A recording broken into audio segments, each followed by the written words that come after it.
soit tu considères la biodiversité comme une espèce de stock de gènes. Ouais.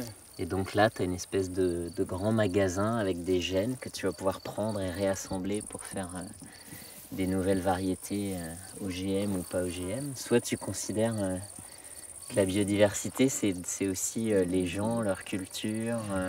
Chaque forme n'existe que parce qu'il y a eu des savoir-faire, des pratiques culinaires associées qui ont fait qu'on a préféré ça plutôt qu'autre chose à quel endroit. Si c'est là aujourd'hui, c'est parce qu'il y a l'histoire. Et que c'est cet ensemble de préférences divergentes qui fait ce stock de gènes des généticiens. C'est ça qui est génial, c'est que tu rassembles des choses qui étaient séparées. Les gens et les blés étaient séparés. Il y avait d'un côté des traditions archaïques et de l'autre côté les ressources génétiques qui, elles, étaient centralisées dans les banques de gènes. Et même à une époque, dans les années 40, les généticiens disaient que les variétés de pays, elles étaient issues de sélection naturelle. Écotypes issus de sélection naturelle.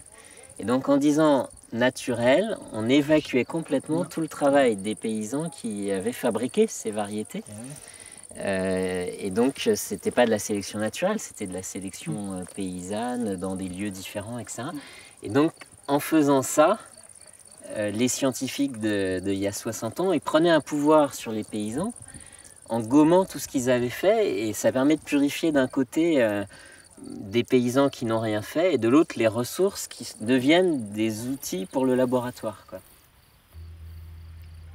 Pendant des milliers d'années, ce sont que les paysans qui ont fait la sélection. Et puis à un moment donné, quand la recherche est apparue, on a mis des institutions pour faire la recherche, on a mis des institutions pour dire les paysans, ce qu'ils ont fait depuis des milliers d'années, ça n'a pas beaucoup évolué, ils sont toujours avec des niveaux de production pas importants et tout. Maintenant, il faut prendre ça en main, on sort de la guerre, il faut que tout le monde ait à manger vraiment en quantité, fini les périodes un peu difficiles et tout, on va produire et tout. Et là, on a oublié que pendant des milliers d'années, les paysans avaient fait ce travail-là. On a dit non, on va confier ça à une classe de gens qui ont l'éducation, qui ont la connaissance, et on va faire évoluer les choses, quoi. Et là, les choses, en 100 ans de temps dans la sélection, les choses vont évoluer à une vitesse, d'une rapidité incroyable, en modifiant tout, mais ça a été trop vite. Et pour moi, c'est comme une espèce de raté historique, de ne pas avoir tenu compte de ce qui s'était passé avant,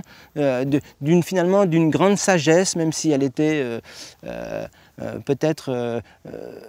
elle était lente dans son évolution, mais en tout cas elle était sûre, elle était stable. Et en fait, les chercheurs qui sont là aujourd'hui sont des chercheurs qui eux aussi ont été curieux, curieux en sortant de leur laboratoire, en pensant que d'abord les graines étaient cultivées dans des champs, dans des endroits, par des gens différents, de différentes façons, Et ce sont des gens qui ont quitté la paillasse du laboratoire pour aller voir la paille de la terre, Monsieur Ceccarelli, qui a travaillé pendant plus de 15 ans en Syrie, dans les endroits difficiles, les zones sèches, et Isabelle Goldranger de l'INRA qui était là, en tant que généticienne, en tant que curieuse de ce qui se passe dans le blé, des mouvements d'évolution, Elle sait qu'ici, il y a un certain nombre de choses qui se passent, qu'on peut observer.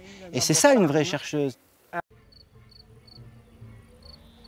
Tous ces blés, ils sont pour le plaisir des yeux, on pourrait dire, mais ils sont surtout pour faire des pains. Et à chaque variété, en tout cas pour les variétés très particulières, il y a des pains particuliers, des pains que je ne sais pas faire, des pains...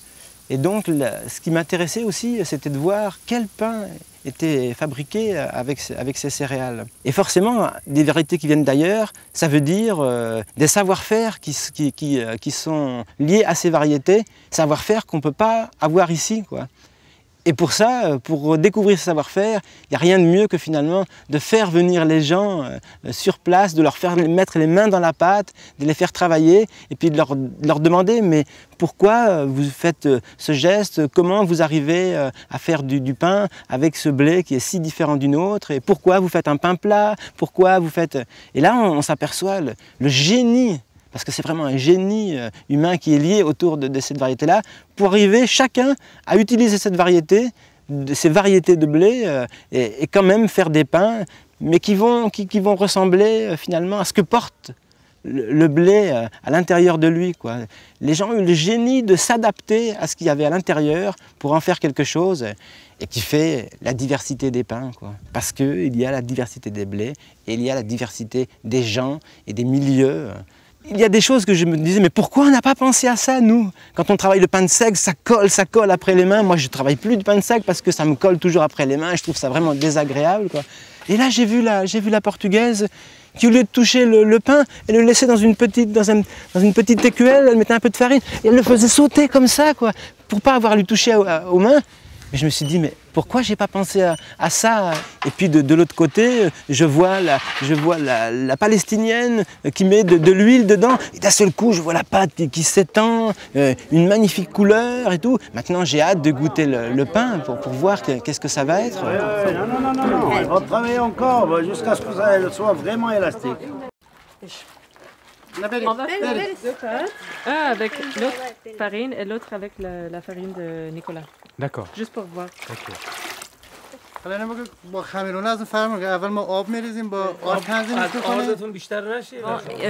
Surtout l'ouest, la partie de l'ouest d'Iran est partie de ce qu'on appelle le crescent fertile. Ça veut dire l'origine de blé. On a beaucoup de blé sauvage dans les champs comme ça. Aussi de l'orge sauvage partout. Il y a une très grande variété de blé. Normalement, c'est comme ça dans les centres d'origine de chaque produit. Mais on est en train de perdre ça, malheureusement. C'est pas seulement la faute, à mon avis, du gouvernement. C'est une culture, on est obsédé par la technologie et la modernité et on croit que tout ce que nous avons, ça vaut rien. Et c'est vraiment ça depuis au moins 100 ans chez nous. C'est très, très important pour nous de venir dans les pays plus développés, je dis entre guillemets, comme la France, pour voir qu'ici, les paysans s'intéressent à les anciennes variétés. Et de voir eux-mêmes, on a pris le train de Paris jusqu'ici, on a vu des centaines de kilomètres de blé parfait, chacun comme l'autre, mais on a vu même un paysan ou un agriculteur. Pas du tout.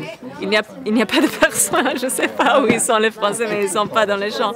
Et pour voir ça c'est aussi important. Ils commencent à comprendre que la culture industrielle, ça veut dire qu'ils vont perdre leur manière de vie et leur culture et tout ça. Il faut voir. Si je les explique, ce n'est pas la même chose. Celui-là, je crois que celui-là, il est bien, il est beau. Il y a un arôme de cacao, de chocolat. Chocolat. C'est incroyable ça. Il y a un arôme de chocolat, de cacao. C'est quoi ça? Ça, hein. C'est le grand épôtre, le grand épôtre de Suède. Il y a du sel dedans un peu aussi. Il y a un peu de sel. Il n'a pas mis un peu de miel comme il a fait pour ses crackers là. Dans l'autre, il a mis du miel? Il paraît qu'il a mis un peu de miel dans ce qui était donné sucré, ouais. Grand épôtre. Très joli, hein? Pas